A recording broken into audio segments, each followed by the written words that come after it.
Well, good afternoon, folks, and welcome back to David Deliver Space. Papa D here, coming to you live from Central Florida.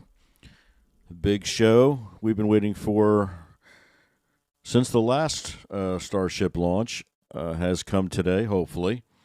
We've got Starship 7, Test Flight 7.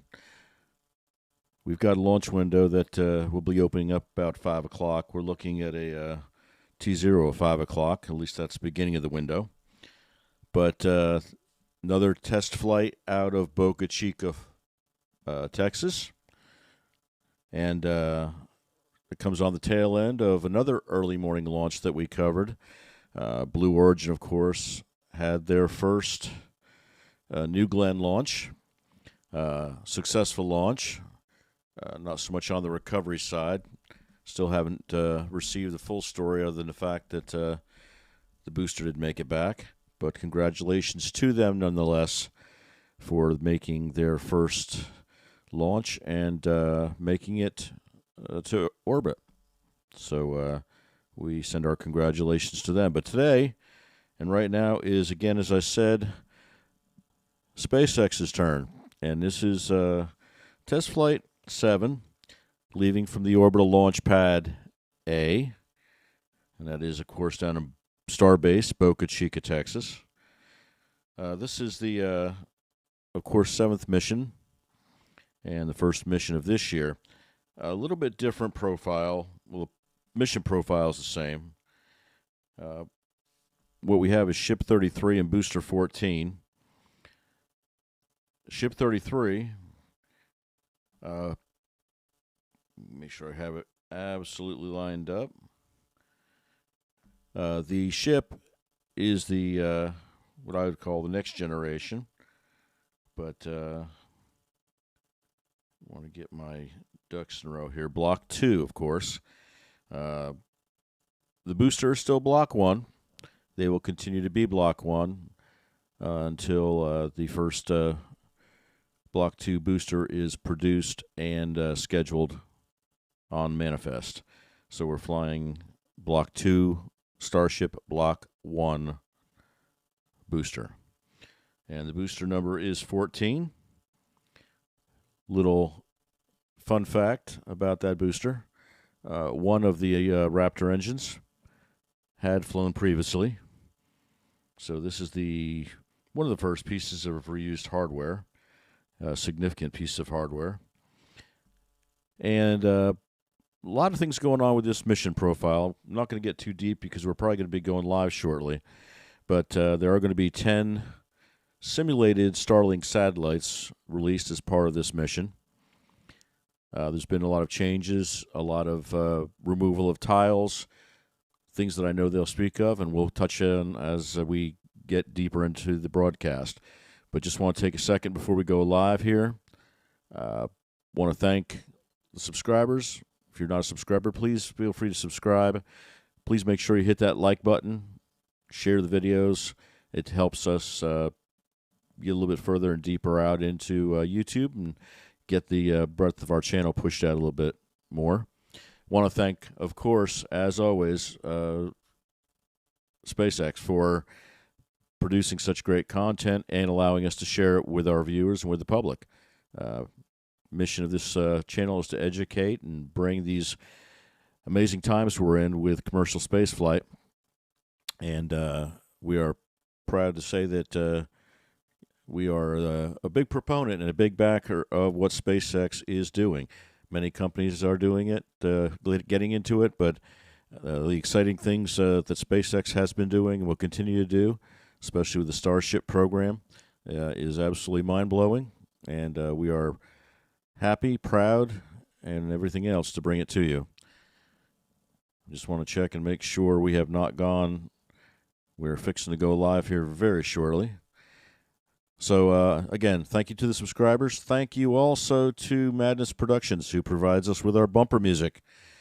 We are happy to have that and have access to that product, and certainly that'd be something you might want to look into. If so, Maddness Productions is who do you want to talk to.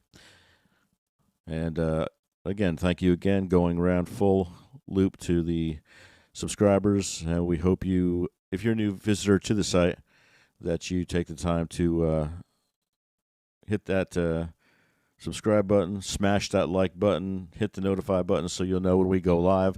It's going to be a busy year, a lot of providers, a lot of launches, a lot of big things with SpaceX, and we are excited as can be to bring that and as much as we can to y'all.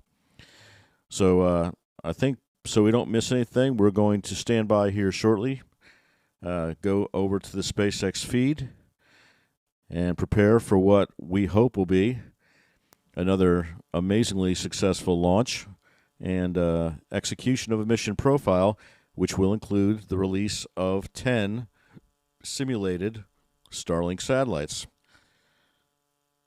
And again, we'll talk more about the profile as we get deeper into the broadcast. So we will stand by here shortly. We're just waiting for SpaceX to begin the feed, and we will get back in here with you as soon as that happens. In advance, we'll say go SpaceX, go Starship, and we'll be back. Thank you, guys.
Good afternoon and welcome to the 7th flight test of Starship.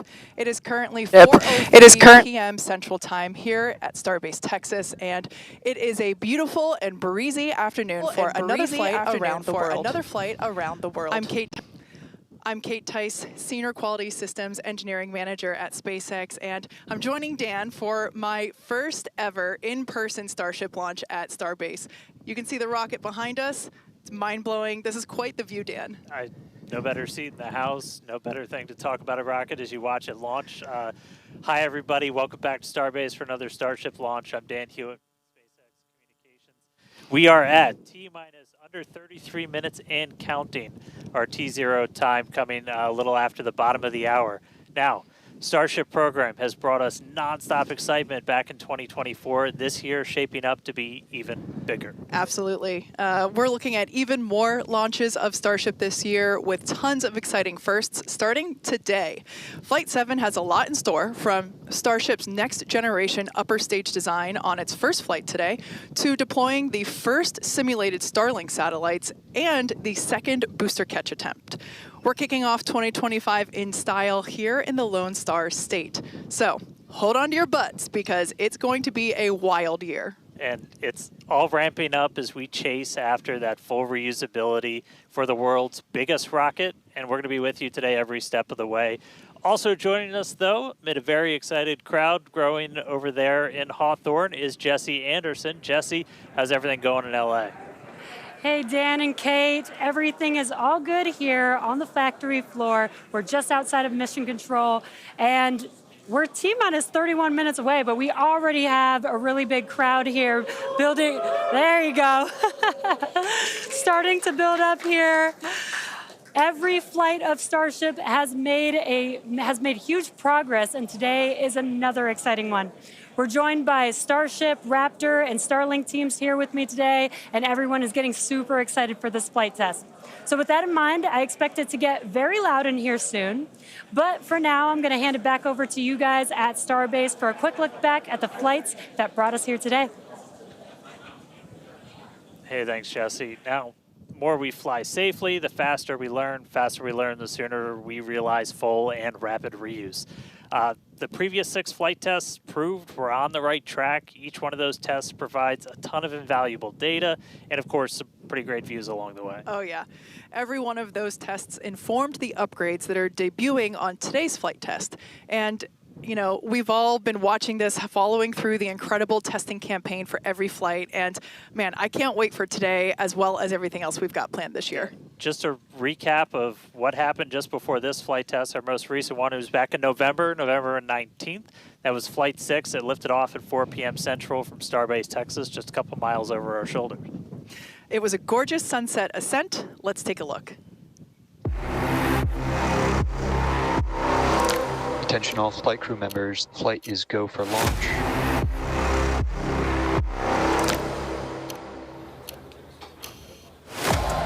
It's been just over a month since Flight 5. Goal is to get that turnaround time down to hours.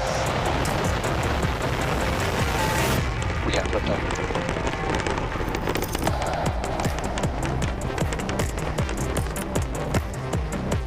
Stage separation. 30 seconds, no catch decision. Booster offshore evaluation.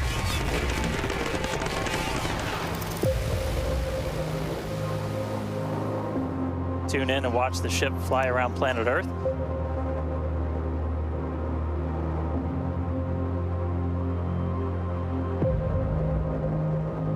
Relight demo startup. And shut down. Starship is at 100 kilometers altitude. Flaps now have control of the vehicle. Starship has started the subsonic belly flop.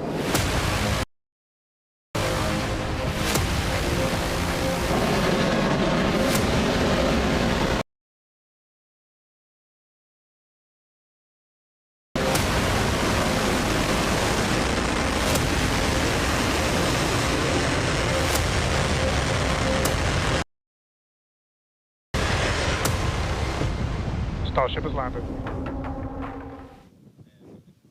All right, now today's flight test is going to look pretty similar profile-wise to that last one and honestly the last couple. So everything starts off, as always, with liftoff. The Super Heavy igniting those 33 Raptor engines. Super Heavy going to power us through that initial ascent, get Starship on its way to space before we get to the hot stage maneuver. Exactly. The ship will then ignite engines while it's still attached to the booster. That will allow us to separate the two stages. That booster will leave a few engines on for that flip and return back here to Starbase for a catch at the launch tower. And while booster catch is blowing our minds, ship keeps going all the way to space, gets into its suborbital trajectory. Got a couple on-orbit things. We're going to deploy our first test satellites, also going to relight a Raptor engine while in space. That all sets us up then for re-entry. As we have seen on the previous flights, courtesy of Starlink, that re-entry period gives us such gorgeous views. It's like, just a rainbow flow of colors as the ship re-enters the Earth's atmosphere. The ship will relight its engines, perform a flip maneuver for a soft water landing in our targeted location in the Indian Ocean. And that will once again be daylight given our later launch window. So today's flight test will be launching the next generation of Starship. It'll attempt the first payload deployment test, fly multiple re-entry experiments geared toward ship catch and reuse, and of course, the launch and return of the Super Heavy booster back to the launch site right there behind us. Yeah, that's going to be amazing, but ship, kind of the star of the show for a lot of stuff today. A huge block of upgrades to Starship's upper stage are debuting on this flight test, adding more capability. We'll start off up top. Those forward flaps got a redesign. They shrunk in size. We shifted them towards the top of the vehicle, away from the heat shield. That's going to make it significantly less exposed to re-entry heating. And then Starship itself, we made it about 2 meters taller. So we stretched it up to about 52 meters. That allowed us to add 25% more propellant volume, along with a bunch of propulsion upgrades like vacuum jacketing of those feed lines to the engines, an entirely new feed line system for the Raptor vacuum engines, an improved avionics module for propulsion, all that adding performance and the ability to fly longer missions. And just like on Flight 6, tiles have been purposely removed to stress test vulnerable areas. This time we're doing it across the entire vehicle, including in critical areas, as we use this flight to push the boundaries of Starship's capabilities.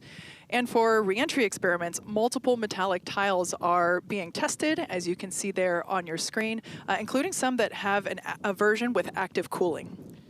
Then the vehicle's avionics, its brains, got a complete redesign. Some of the new things, we've got 4 of these upgraded Starlink terminals that combine Starlink, global navigation, and RF communications into a single unit.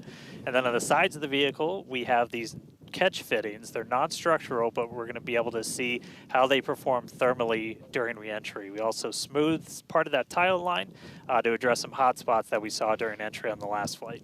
Now the ship and the booster, they weren't the only thing to get some upgrades. On the ground side, several radar sensors will be tested on the tower catch arms as we experiment with additional ways to measure distance between the arms and the vehicle while we prepare for ship catch. Now this is just a handful of the many upgrades included on this flight that make this the most capable Starship that we've flown so far.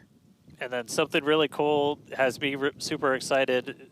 We're going to be deploying 10 Starlink simulators that are similar in size to our next generation Starlink satellites.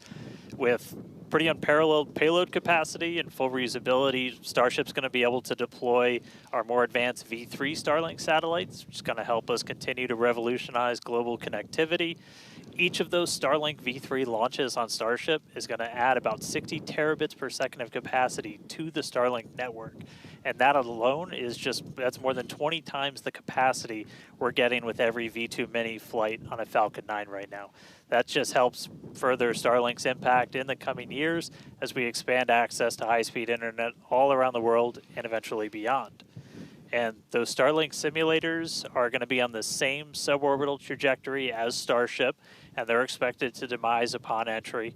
Starship itself, its trajectory looks very similar to all of our last several flights, suborbital, splashdown targeted into the Indian Ocean, a couple hundred miles off the western coast of Australia. And then the other on-orbit thing we're doing is going to be relighting a single Raptor engine while in space. We knocked that out last time. V2 ship, new propellant system. Let's do it again on this one. Ship's going to be busy. Now, of course, we can't forget to add that today's Super Heavy booster is reflying flight-proven hardware for the first time. A Raptor engine that flew on the booster that was caught during Starship's 5th flight test. You can see it there on your screen. This flight-proven engine, we've got Raptor 314 there, hence why there's a piece of pie on this nozzle. Maybe we can get that image rotated so you can see it a little bit better. Yeah, there we go. If you didn't already know, we like our jokes around here. So that's what we have planned for today's flight test, and so far everything is on track as we continue to count down. We're now within 23 minutes of launch. We're at 22 minutes and 52 seconds. Everything continues to look good. Still a little breezy, but that's okay for us. Yeah, we set up our desk in a wind tunnel today. It's probably windier here than it is anywhere else, but weather's cooperating, really clear skies, no rain today, still well within our limits for booster launch or catch. Not tracking any issues on vehicle as we continue to count down. We're still loading prop on board. Our range team also reporting that the range looks like it will be clear at our current T0. So that's super important. We're going to keep an eye on that all the way up to the end. As for what we've already done with the vehicle leading up to today, we stacked the vehicle over the weekend. We lifted the ship on top of the Super Heavy booster. Hours ago, we cleared the site of all personnel, and of course, our flight controllers came on console, some of them sitting in the building behind Dan and I. And as Dan mentioned, the range team was deployed. They are standing by in the Gulf to make sure that the booster has a clear to return back to here at the launch tower, but also they are located in the Indian Ocean, standing by to make sure that the targeted landing zone for the ship is also clear as well. And then we knock out a whole bunch of things in the hours before launch. We do an alignment on all the guidance, navigation, and control. We did tank purges, pressure checkouts, make sure we were ready for prop load, check the booster, quick disconnects, and the ship one. We demate the chopsticks. We actually do a little wiggle check on them, make sure we have control, as we're going to be using those for catch. Load up all of the hydraulics that are on the tower, and then we did the initial locks and methane chills, getting them ready for prop load. Now, speaking of prop load, we conducted the go, no-go poll for prop load at 3:30, so a little bit less than an hour ago. All was good there. Prop load is underway. The LOX load on the booster started at T-minus 45 minutes, and fuel started at T-minus 43 minutes. Booster fuel will start at T-minus 41 minutes, and then LOX on the booster started at T-minus 35. So that will all wrap up at T-minus 3 minutes and 20 minutes on the ship side, and at T-minus 2 minutes and 50 seconds on the booster side. So everything is looking good. Propellant is loading. Yeah, looks like we're about half full of everything on booster, 3/4 of the way there on ship, looking good for a launch today. With that, though, let's jump over. Let's check back in with Jesse real quick and all of our teams out at Hawthorne. Thanks, Dan and Kate, and great to hear the updates with the vehicle as we prepare for liftoff. There is a lot more people here, as expected.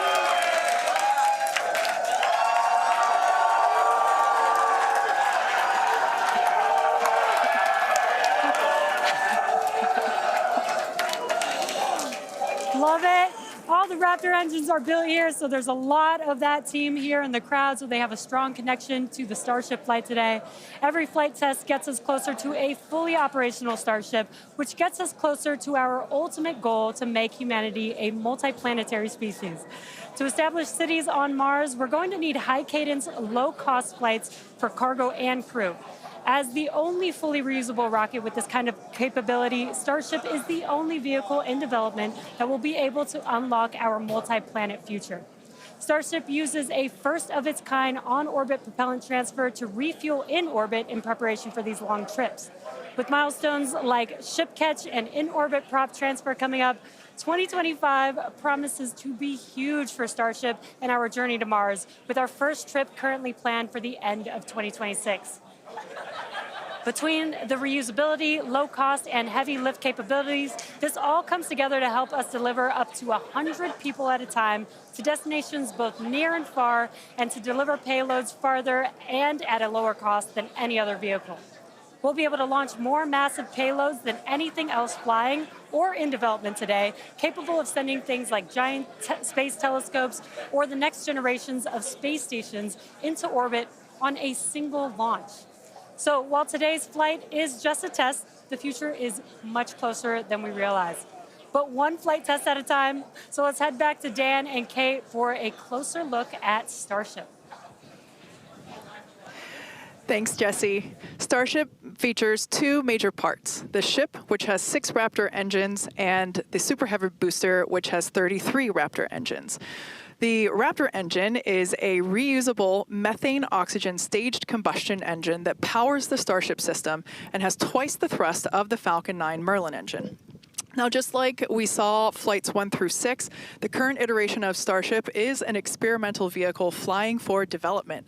As we mentioned earlier, today's flight is debuting a ton of upgrades that we've had in the works in order to increase Starship's reliability and performance. Several of these upgrades will also unlock our ability to fly longer missions, something that we'll want to do as we start doing orbital flights around Earth. And then to get an even better sense of just how big Starship is, we can start here. Let's take a person about 2 meters tall. Towering over that, you got your Millennium Falcon clocking in at 35. Just above that, we've got a Falcon 9 rocket, payload fairing attached. Double that height, you're up at 70 meters. And then topping it all off, nearly twice the size, it's a fully stacked Starship up to 123, got 2 meters taller. Altogether, the ship, 52 meters, Super Heavy boosters, 71. And what's super fun is we're going to make ship and booster even taller in the future. Which is crazy, because turning around and looking at it and thinking that it's going to be bigger, that's mind-blowing. We make the ship as tall as the booster. Now, moving up the rocket, the ship features 6 Raptor engines. 3 optimized for sea level performance and 3 optimized for vacuum performance. Raptor Vacuum, or RVAC, is a similar design to the Raptor engine, but features a larger exhaust section and a larger expansion nozzle to maximize the engine's efficiency in space. Our upgraded ship that we're debuting today carries about 300 more tons of propellant than the last flight's ship, bumping it up from 1,200 metric tons to about 1,500 metric tons. It's a lot. The ship is designed for vertical takeoff and landing on any hard surface. Now, the ship is also outfitted with newly redesigned forward flaps that are used to aerodynamically control the vehicle's attitude during atmospheric flight and enable a precision landing. The new flaps are lighter and positioned more leeward or away from the heat shield. Now, to reach full reusability, the ship has to be able to survive re-entry not just one time, but multiple times. The ship's heat shield is essentially what does the job for that. We've been iterating on that every single flight, building towards that heat shield that requires no refurbishment between flights. Now, the heat shield is composed of thousands of hexagonal ceramic tiles. They're designed to insulate the vehicle during that atmospheric entry where temperatures ramp up to as high as about 2,600 degrees Fahrenheit. A rapidly reusable heat shield has never been flown in history, so continuously improving this, flying new experiments, those are all key focuses of all of our flight tests right now. And in between the first and second stages is our hot stage, which we saw in actions on flights 2 through 6. The hot staging maneuver is when the upper stage engines are ignited before the booster engines, before those booster engines are completely cut off. With hot staging, the rocket never stops accelerating during separation, so it's more efficient than traditional stage separation. One of the hallmarks of Starship flights are the incredible views that we get throughout flight, of course, courtesy of Starlink. Every day, we're working to expand the Starlink network, both on Earth and in space. Here's Jesse with more. Fans of Starship may know that Starlink enables us to bring you lots of unprecedented views, both from space and here on Earth. In addition to the dozens of cameras on Starship itself, we also have mobile Starlink camera kits deployed in the Indian Ocean, connected to our aerial assets and all around Starbase, which all come together to help tell the incredible story of Starship, both on and off planet. Thanks to Starlink, Starship is capable of streaming more than 120 megabits of real-time, high-definition video and telemetry in every phase of flight, providing invaluable engineering data to help engineers rapidly iterate across all systems. And all of that streaming data will be put to good use with the more than 30 cameras on the vehicle for today's flight test. Starlink is the world's largest satellite constellation, operating in low Earth orbit to deliver high-speed, low-latency broadband internet, providing access to people around the world, many who have never had connectivity before. Starlink now serves more than 119 countries, territories, and other markets. And here at SpaceX, we've been developing Starlink's communication capabilities not just for humans on Earth, but for astronauts in space. Our recent Polaris Dawn mission, we deployed a high-speed internet connection in Dragon for the very first time. Here's a quick look at how that went. Starlink is an amazing confluence of programs at SpaceX. So we have a whole corner of the company that owns and operates a multiple thousand satellite constellation to provide internet to people on Earth. So Dragon was modified for Polaris Dawn to have a laser and a Star Trekker inside of the trunk. And then it will obtain internet, both uplink and downlink, through that laser link. And it's connected to a Wi-Fi router, just like you would have in your house. Getting online with Starlink was super easy. It was just like getting online at home, and even easier, perhaps. It just connected automatically and then worked seamlessly. And then it was just internet in space.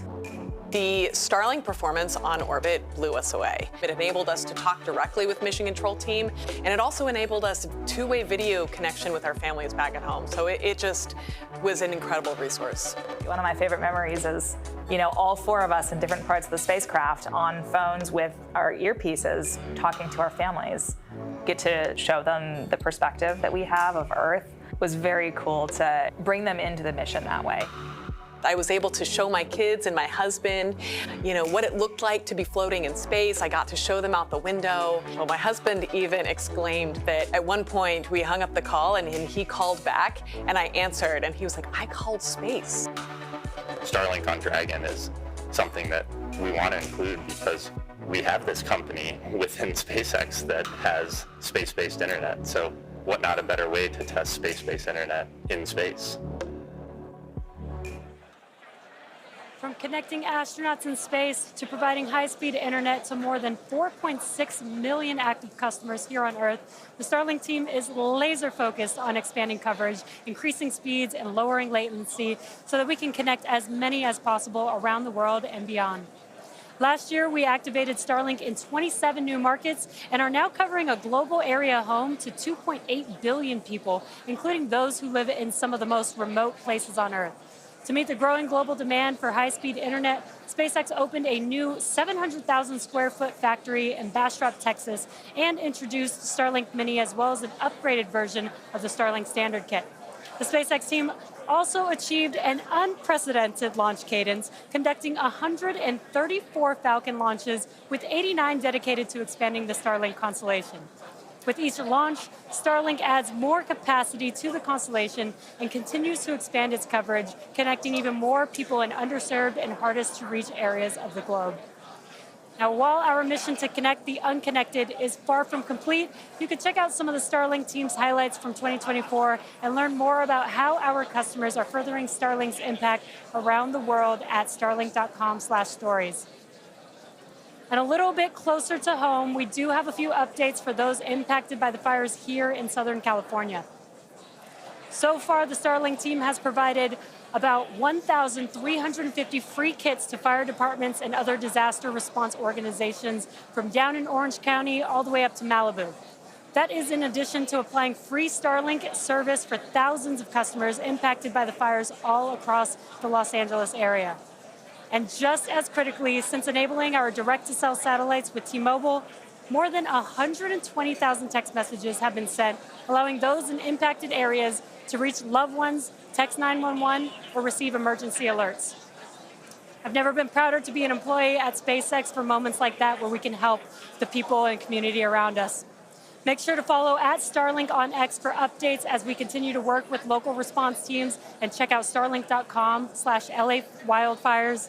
for more information on these efforts. But back to today's flight test, one of our objectives is to return the booster to the launch site where it will be caught by the tower as we did on flight test 5. So let's head back to Dan and Kate for a catch primer. Thanks, Jesse. We are now T-minus 8 minutes and 40 seconds until liftoff. Flight controllers on console there in the building just behind Dan and I. You can actually see the rocket in the distance at the pad 6 miles away. Our excitement is growing. I already am not sure if I'm going to be able to remain coherent after witnessing this, so looking forward to it. You'll be all right. You'll be all right. Just a quick status check. The ship fully loaded in its main tanks on LOX and fuel. We're going to load the header tanks, and booster is going to be closing out real soon as well.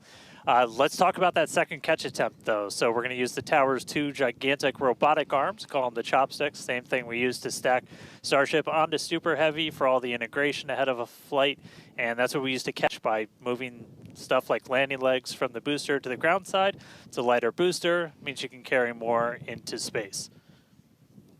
Now, in a nominal operational scenario following liftoff and after the 2 stages separate in flight, Super Heavy will return to the launch site, reignite its engines to slow the vehicle down, and the tower's arms will catch the rocket booster. And just to get to this point, just like before, thousands of distinct vehicle pad criteria have to be met prior to that return and catch.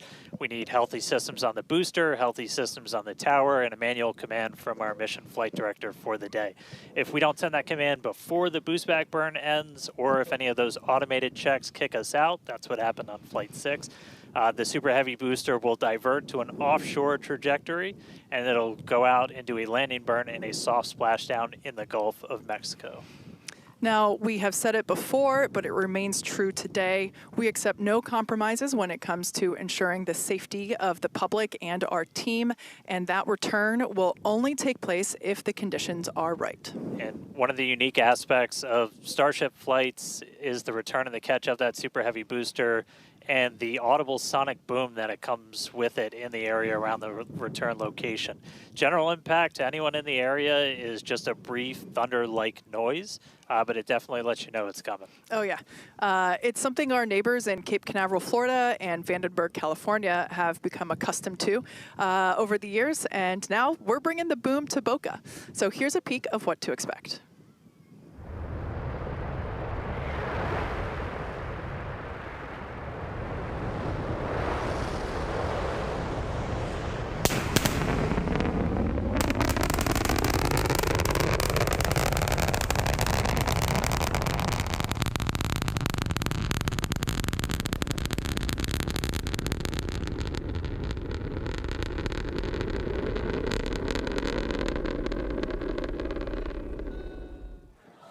As I mentioned earlier, we have Starship, Raptor, and Starlink employees here fully invested in this flight test.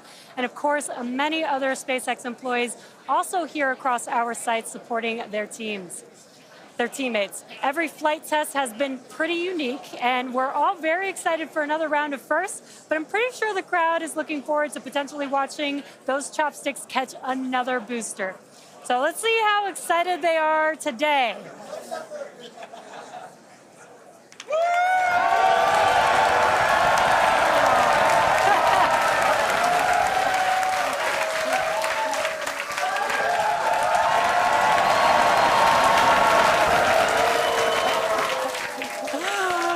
Just under 5 minutes to go. We are all very excited here. We're going to send it back to you at Starbase for the final minutes of the countdown. Kate and Dan. All right, thank you, Jesse. So if you just tuned in under 5 minutes ago, you picked the right time to do it. Just a quick status check. So we're almost fully loaded on the booster. We'll be fully loaded on the ship, fully loaded on the booster coming up soon. Our range team just reported that we're looking go in the range. That's super important. Great Our news. security guys, Mike, Kyle, Nick, the whole team out there in the elements, making sure everything's clear, doing a fantastic job. And we are coming up on 4 minutes and looking good for launch. Yeah, certainly exciting. Now, we do have an opportunity to hold at T-minus 40 seconds if necessary. This is a chance for us to perform additional checks if necessary. If we, need to repressurize some tanks, or if there's a wayward vessel in the range last minute, opportunity to clear it out. But everything currently looking good. Now, once we pass T-minus 40 seconds, a number of events will occur in rapid succession. The ground spin and ignition systems come up to flight pressure. The ship will go to internal power. After that, the quick disconnect, or QD, arm lockout is removed in preparation for retraction, which will happen shortly after T0. And yeah, once we pass T-minus 40 seconds, we do have the ability to recycle the count under certain conditions back to that T-minus 40 second mark and hold there to assess what happened and assess opportunity to proceed again to T0. Yep, we've used that T-minus 40 hold a couple of times. Boat's usually one of the items, but we aren't tracking anything right now that would cause us to hold there. We can hold there for several minutes. Main thing you're watching at is you set a clocks because your temperatures will change and the fuel in the locks, everything pretty quickly. So you've got a couple of minutes that you can hang out and figure things out. There are items that if we pass them, we're scrubbed for the day. One of the main ones is that flame deflector at the bottom of the launch mount. Water begins flowing for that at the T-minus 10 second mark. If we scrub at any point after that, we'll be done for the day. And then teams will need to refill the deflector as well as all of our prop that we use to load on board the vehicle. It's pretty much just under 11 million pounds of prop sitting on that thing right now. And we can actually recycle in about 24 hours now. Which is incredible given the sheer volume of propellant that is on board the vehicle there on your screen. All right, coming up on the 2-minute mark. Again, a lot of ambitious things on the plate for Starship today.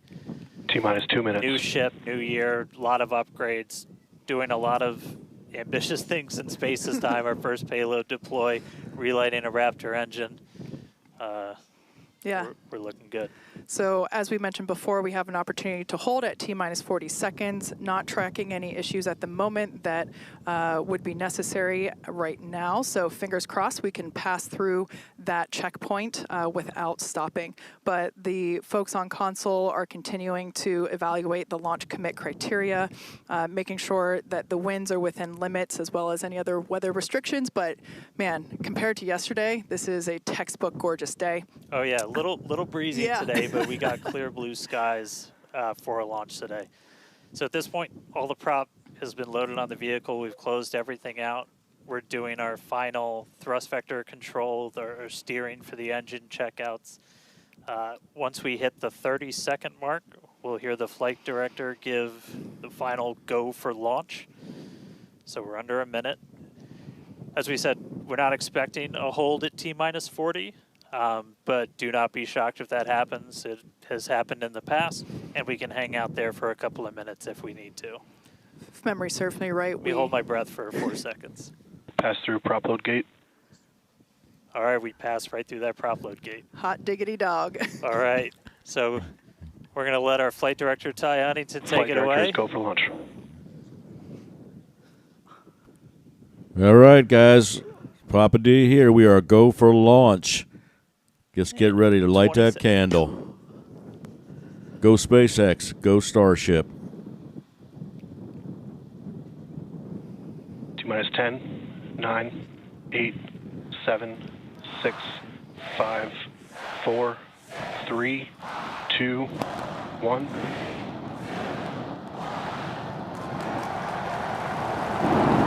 We have liftoff.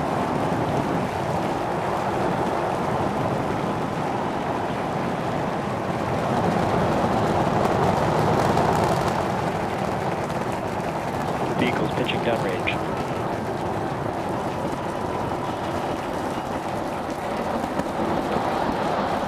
Booster chamber pressure is nominal.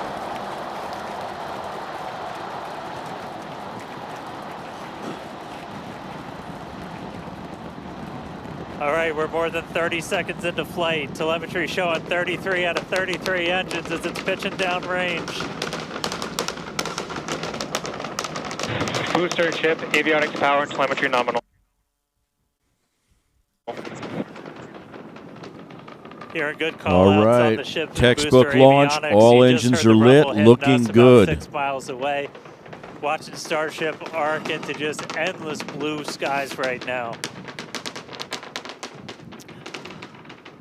Vehicle supersonic. More than a minute into flight, the vehicle's supersonic.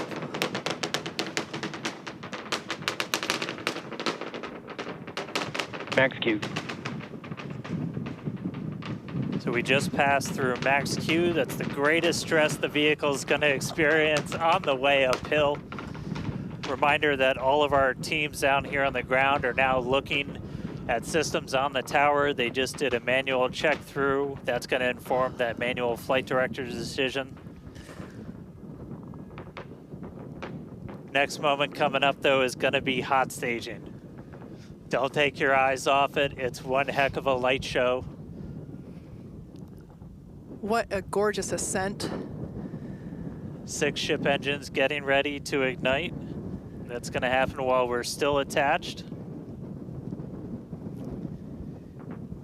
We can still see the ship's engines from the ground.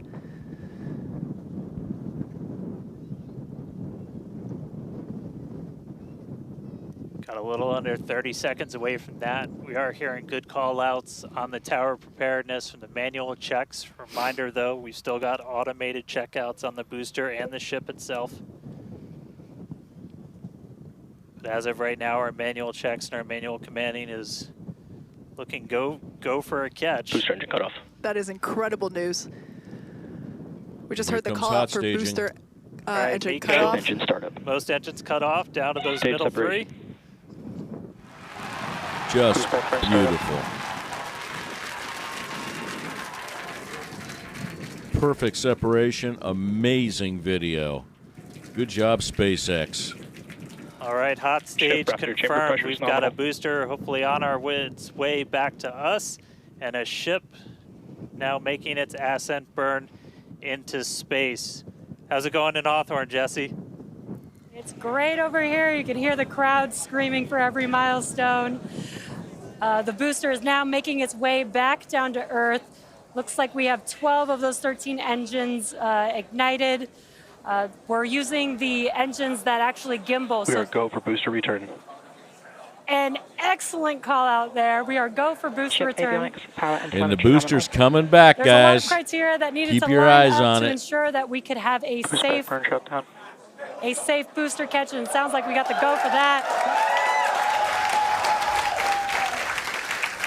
And there you can see on your screen, we had we just jettisoned the hot stage, and there's a great, excellent view there of the hot stage floating away from the super heavy booster.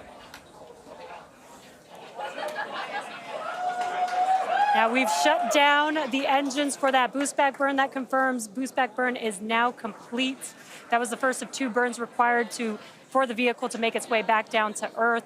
And next coming up will be the landing burn. That's going to be 13 of those center engines igniting again.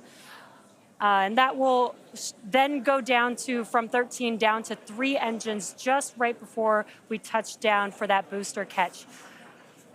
Now, reminder, our stage 1 objectives are to have a controlled ascent, stage separation, as well as a controlled boost back burn and hot stage as well. So we're looking good for that so far. Some great views there from the ship of Earth. That looks incredible.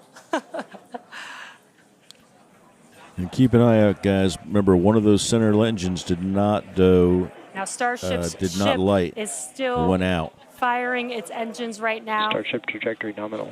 And great call outs. Starship trajectory is nominal. You can follow along the telemetry, the altitude in the bottom left-hand corner for the super heavy booster, as well as the bottom right-hand corner for the ship. And these views are just amazing.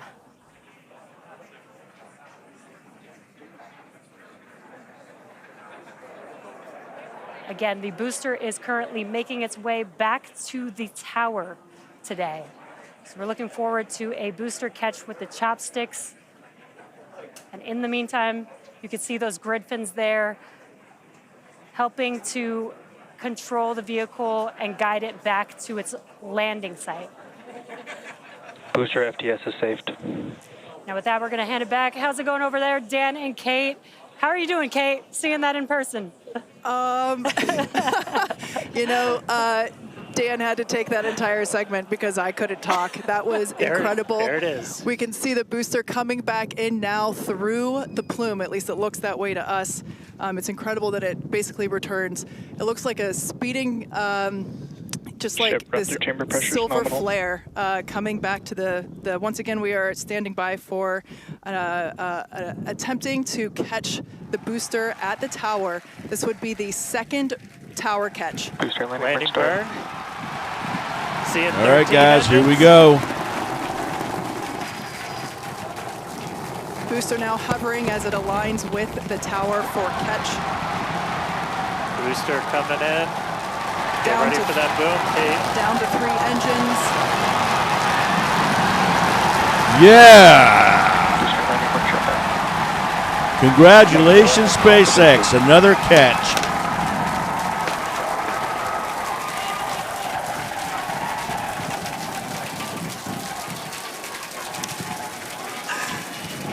Absolutely amazing. You heard it here. Maxilla has caught the booster.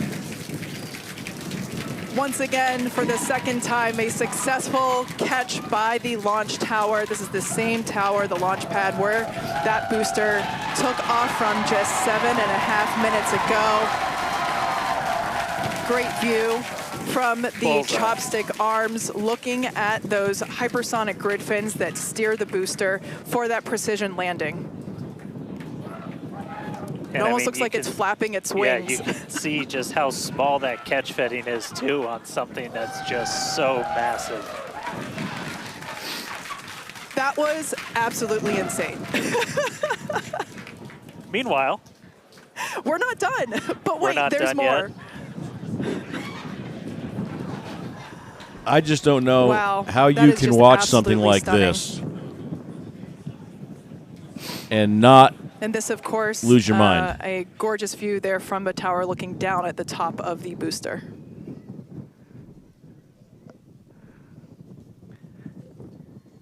All right, and we are tracking.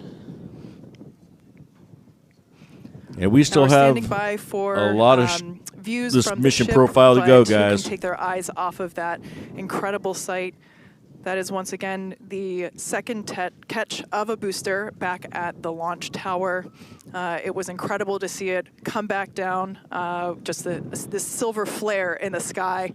And we can still see the launch plume behind us, and wow, that we definitely I can't speak for you, Dan, but that was very moving for me.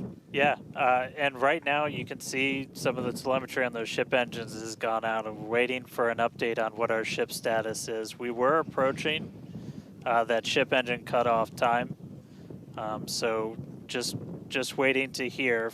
So obviously we've got booster back, booster on the launch tower in the chopstick arms, but we are waiting to get an update now on the ship. As we were expecting ship engine cutoff about 40 seconds ago. We saw some of those engines start to go out prior to that point. And so right now we are just standing by to try and get the latest word on where we are with ships. So stick with us for just a couple of minutes as we wait to hear some updates. Now, if you just recently joined us, you might want to hit rewind and go back about 9-10 minutes ago to when Starship lifted off from the launch tower that you see there. We had a gorgeous ascent followed by a stage separation where the ship separated from the super heavy booster. The booster performed a flip maneuver and returned back to the Gulf Coast here. There you can see it on your screen. Obviously a successful catch back at the launch tower, which is something that we were all hoping to see and really couldn't ask for a more beautiful background with those blue skies and blue water there. As Dan said, we are standing by for an update on the ship that had ignited its engines and started making its way up to space. So standing by for more info on that. But wow, what an experience to see that take off and for that booster to come back. You can see it there up close on your screen to the place that it launched from. Once again, there were thousands of catch commit criteria, which is basically just all the things that we have to assess and evaluate and basically make sure that they are make sure that everything is clear and acceptable conditions, both on the vehicle side as well as the tower side, in order to enable that catch. So obviously from the last two flights that we have done, where the Flight 6 we attempted but had to divert into the ocean, and then on Flight 5 we did have the first ever successful catch of the booster. We used the learnings of those two flights to hone in that catch commit criteria, and we saw success today, which is pretty awesome. Yeah. And just a quick status check. So we currently do not have comms with the ship. So trying to figure out exactly when that happened and exactly what happened. So obviously the flight controllers right now going through their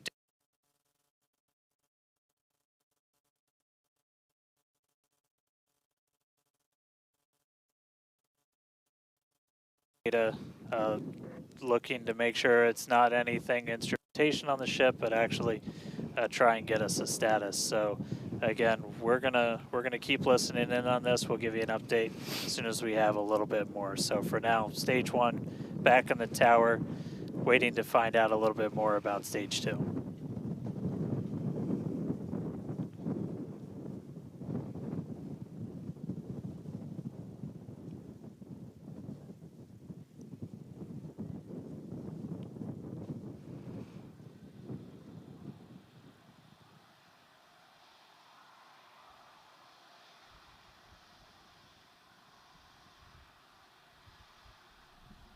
All right, guys, Papa D here. As you can see, we had a picture-perfect catch, but unfortunately, SpaceX has lost contact with Starship. All the telemetry froze. It's showing one engine still lit, which isn't the case, I wouldn't think. So they're waiting to find out if they've got a telemetry issue, if they lost just telemetry, or if we had something worse happen. So if you are just tuning in, we caught a booster, but we are still waiting to find out a little bit more on the ship. So it had successfully separated. We did that hot staging maneuver. We did see all 6 of ship's engines on the way uphill during its ascent. But as we were getting to the end of that ascent burn, we saw engines dropping out on telemetry, and we have since lost contact with the ship. So again, we're still listening in on the loops, trying to figure out how much we can get right now. But again, stick with us. We'll bring you updates as soon as we hear them. Really exciting. We were able to catch the booster today. Obviously, we want to get the ship all the way over to the Indian Ocean. May not be able to do that at this point, but we'll give you some updates as soon as we hear a little bit more about the ship. For those that didn't catch earlier, this was a new version of the ship. This was its debut flight. So a lot of learnings here for sure as we continue to tune in and listen in with the teams and try to gather more information to understand where we stand with the ship. But as Dan mentioned before, teams are trying to make sure that it's not an instrumentation error. We want to find out if it's, did we just lose communication or did something else happen with the ship? So teams are actively working, trying to figure out what we can find out, and we're continuing to listen in and find out more information to share as we can. But as we said before, and you can see it there on your screen, what a beautiful, beautiful sight to see another booster back at the launch tower. That was successfully caught just minutes ago after sending the ship off into space, and having seen it for the first time with my own eyeballs in person, it was pretty awesome. And yeah, the thunder-like sonic boom was really fun to experience. Yeah. So we are getting a little bit more. So we did lose all communications with the ship. So, I mean, that is essentially telling us that we had an anomaly with that upper stage. So we were just coming up to the end of that ascent burn for the ship when we stopped when we started to lose a couple of the engines. We saw those dropping out, and then we did lose telemetry from the ship, so that means we didn't have contact with it. So at this point, we are assuming that the ship has been lost. So this was a brand new vehicle, essentially. This was kind of an upgrade version. So with that, there's a lot of things you're upgrading, but there's a lot of things you're going to learn as all of those systems are now interacting with each other for the first time. But at this point, we did lose the upper stage of the ship. So again, we're gonna listen in and try and figure out a little bit more about what happened, and obviously we'll do kind of a full breakdown once we get smarter ourselves in the coming hours and days as well. For sure. Now, for those that have recently tuned in, we're now a little over T plus 16 and a half minutes after liftoff. We do believe that we have lost the ship during its ascent phase. It's successfully separated from the Super Heavy booster, but during that ascent phase, a couple of the engines dropped out, and then shortly thereafter, we lost communication with the vehicle. So we are assuming that we have lost the ship, but we are standing by to confirm that, and once we can, we will. But this was a new version of the ship, of Starship, and it was intentionally designed and flown in order to basically test the envelope, as we have done with every one of these test flights, the keyword there being test, and really trying to understand the boundaries and the maximums for the ability of this vehicle to fly and understand where those boundaries are. So we always knew that excitement is guaranteed today, success not guaranteed. And so yeah, we are standing by to see if we can learn more about the status of the ship.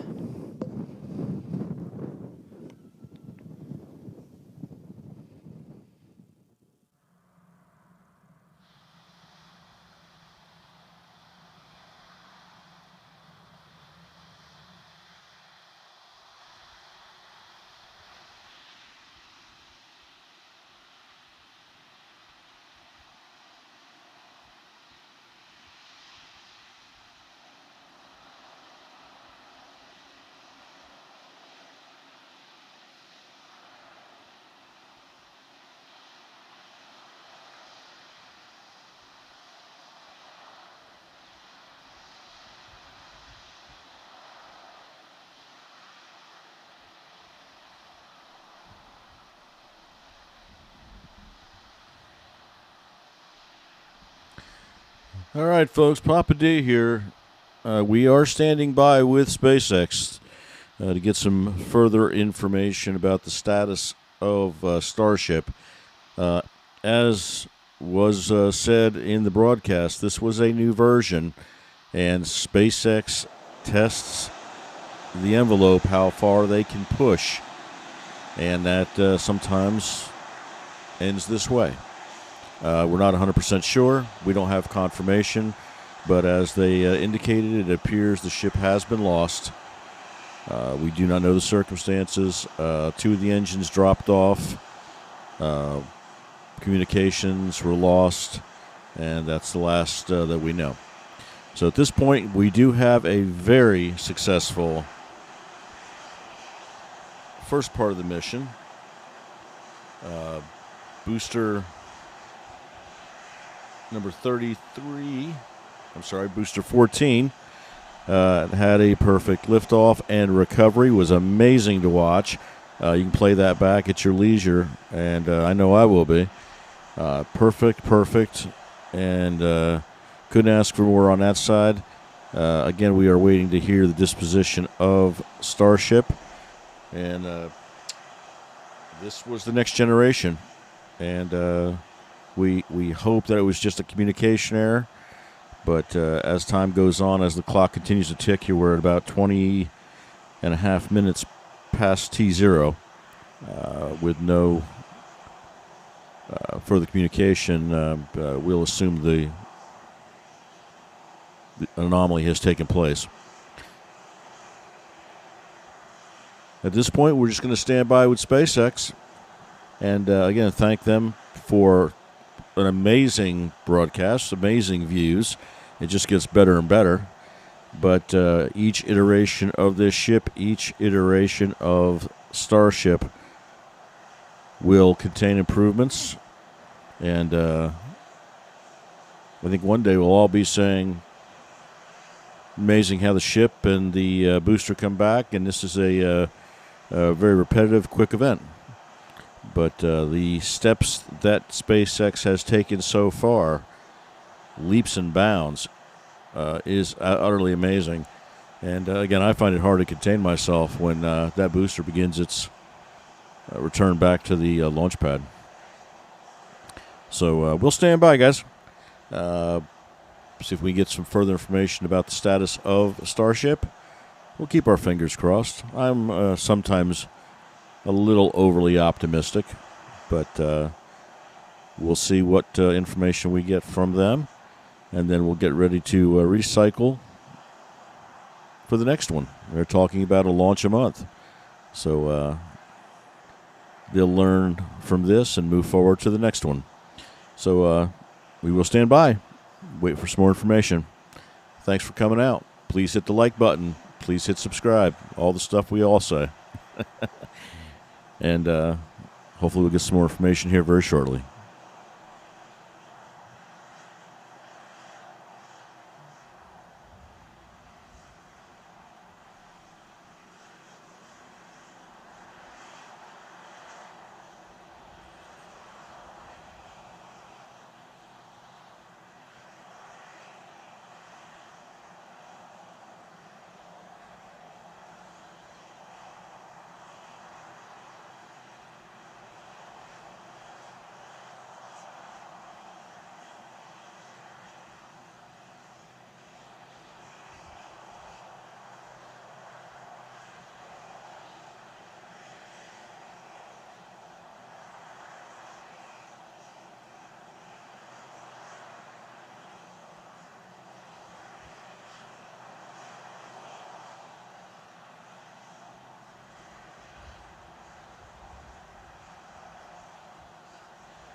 Thanks, everyone, for continuing to stick around as we were checking in on the status of the ship.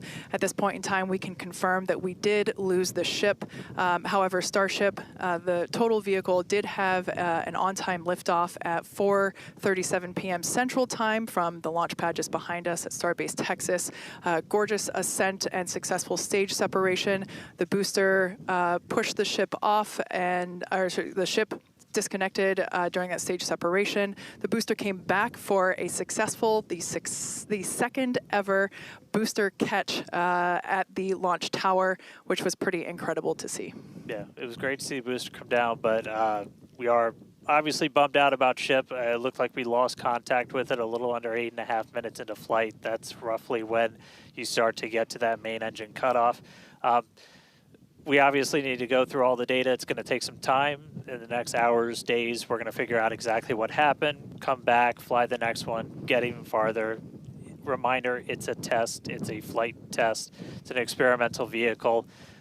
So we'll figure out what ended our day today and make sure it doesn't end our day tomorrow. So as we do that, we're going to continue to provide you updates on our X account on SpaceX.com. So just continue to tune in there. As we learn what happened, we'll be ready to share it. Exactly. So for now, we are going to wrap up our webcast. We'd like to thank the folks in the county for supporting the launch, as well as the agencies that enable us to launch, and of course to our viewers for tuning in. And thank you, Kate, for coming down, doing this with me. It was great to have you here. I'd do it again in a heartbeat. All right. Well, that'll do it for us. We'll see you guys at the next Starship flight test.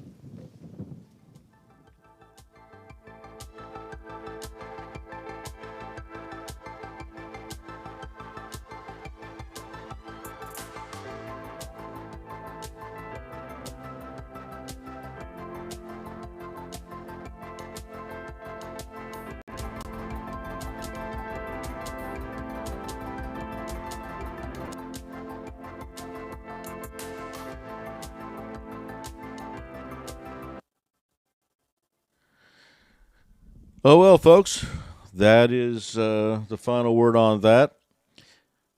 Just to recap, we did have a on-time launch. Beautiful launch of the Starship mission, test mission 7. Booster 14 performed flawlessly. Perfect launch. We had a perfect separation. Everything looked good. Booster returned. Slight anomaly on launch. One of the 10 inside ring engines seemed to have gone out. But when the relight came up for the booster return, all the engines worked flawlessly. So I'm not sure if that was possibly a communications error or what. But everything as far as booster 14 went perfect. Unfortunately, I believe it was 8+ minutes, 10 minutes into the flight. I'll go back and run that loop back in a little bit here myself. We lost communications with Starship. And again, this is the second generation. This was the first time this version of Starship had flown. A lot of modifications made to it. There was also 10 facsimile Starlink satellites on board they were planning to release. Unfortunately, did not get the opportunity because it turns out that the ship was destroyed. There was an anomaly of some type. SpaceX will be looking into that and figuring out, using all this data, as this is a test program, what happened, when it happened, why it happened, and reload and try it again. So I will, and I would advise you all do the same thing. Keep an eye on the social media channels. SpaceX is awesome that way. They will let us know what transpired. And we will move on to the next launch, which, if cadence seems to work, we're looking at probably in a month or so. So at this point, I'm going to just say thank you all for coming out again and spending a little time with Papa D here at David Delivers Space. Looking forward to very soon making my own trip out to, just realized I didn't turn on my, there we go. Might make it a little bit easier. See this old man. Making my own trip out to Boca Chica with the mobile studio and hopefully catching a successful launch and live streaming that via the Starlink rig that we've installed to all of our subscribers. So we're looking forward to that. And also, we're going to be carrying as many of the launches as we possibly can coming out of Kennedy, just about 65 miles down the road from where we are. And as things heat up, no pun intended, with respect to the other commercial carriers that are coming online, we'll be bringing that to you also. So thank you all for coming out today. Thank you for coming back if you came out this morning for the other launch. And we're looking forward to continuing on. Like I said, please subscribe if you haven't already subscribed. Please like and share the videos. It helps us enormously. Smash that like button as many times as you can get away with it. That'd be a big help to Papa D. And also hit the notify button, hit that bell, because you will be notified when we go live, when any launches come up. And we also will put, as we always do, all the launches scheduled on the channel so you can hit each notify button if you so desire. So with that, we will say good evening. Have a great Thursday, the remainder of it. A great weekend coming up. And we look forward to catching you again at the next launch. Thanks again. Thank you to SpaceX. Have a great evening.